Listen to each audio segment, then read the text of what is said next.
Hello बच्चों, चलिए प्रश्न को पढ़ते हैं और समझते हैं। निम्न फलन का प्रांत ज्ञात कीजिए। और हमें फलन दिया है एफ एक्स बराबर एक्स की घात दो प्लस दो एक्स प्लस एक, और उसके बटे में है एक्स की घात दो माइनस का आठ एक्स और प्लस का बारह।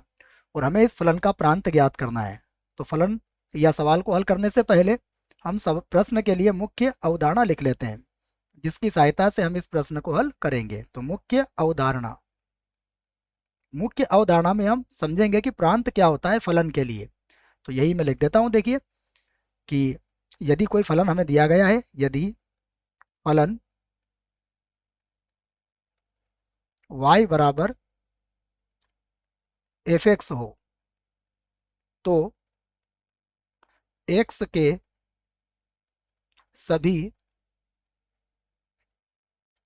सभी संभावित मान सभी संभावित मान क्या होता है? प्रांत कहलाता है।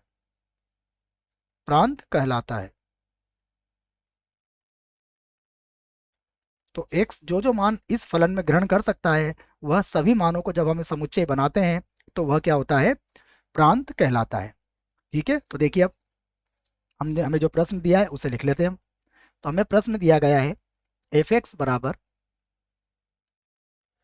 ये है एक्स की घात दो प्लस का दो एक्स और प्लस एक, और बटे में दिया गया है एक्स की घात दो माइनस का आठ एक्स और प्लस का बारह। इसको और आगे हल करते हैं तो ये होगा एक्स की घात दो प्लस का दो एक्स प्लस एक, और हम इसके गुणनखंड कर सकते हैं। देखो, तो इसके गुणनखंड करेंगे तो क्या आएंगे? इसके गुणनखंड एक्स की घात दो माइनस का छः एक्स और माइनस का दो एक्स, क्योंकि जोड़ने पर आठ आना चाहिए, गुणा करने पर बारह आना चाहिए, और प्लस का हो जाएगा बारह। तो हम इसको फिर से लिख सकते हैं, एफ एक्स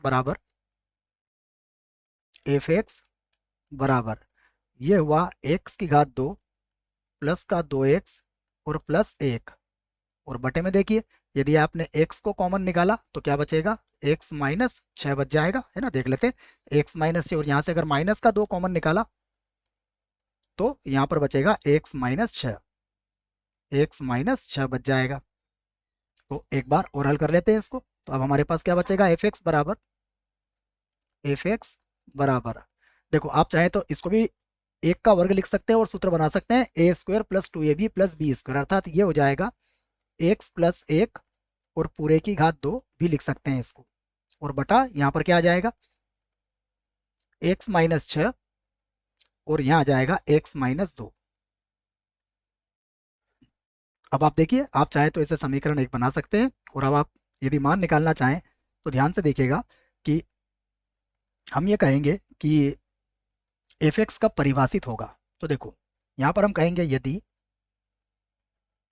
यदि x बराबर दो तथा छः हो, तो देखो यदि आपने x का मान छः रखा या फिर x का मान आपने दो रखा, तो उस स्थिति में क्या होगा? बटे में जीरो आ जाएगा, और बटे में जीरो आएगा तो फिर एफ एक्स क्या होगा? परिभाषित नहीं होगा। तो एक यदि x बराबर दो तथा छः हो तो एफ एक्स परिभाषित नहीं होगा। हम लिख सकते हैं इस बात को, परिभाषित नहीं होगा। क्यों नहीं होगा? क्योंकि अनंत आ जाएगा, नहीं होगा। इसका अर्थ यह हुआ कि हम x का मान दो और छह इस फलन में प्रयोग नहीं कर सकते हैं। तो इस आधार पर अब हम इसका प्रांत लिख सकते हैं। तो अतः अतः एफ एक्स का प्रांत, देखो अब इसका प्रांत क्या होगा? प्रांत हमें पता लग चुका है कि एफ एक्स में x बराबर दो और छह पर यह अपरिभाषित है। बाकी आप x का मान अगर कोई भी रखते हैं तो एफ एक्स का कोई ना कोई मान निकल के जरूर आएगा। तो अर्थात कोई भी वास्तविक संख्या हो सकती है, परंतु उसमें से हमें किसको हटाना पड़ेगा? उसमें से हमें दो और छह को यहाँ से हटाना पड़ेगा। तो ये r माइनस मंझले कोष्टक में 2,6 लिखेंगे हम। यही क्या होगा? इसका प्रांत होगा। आशा करता हूं आपको इस प्रश्न का उत्तर समझ में आया होगा। धन्यवाद।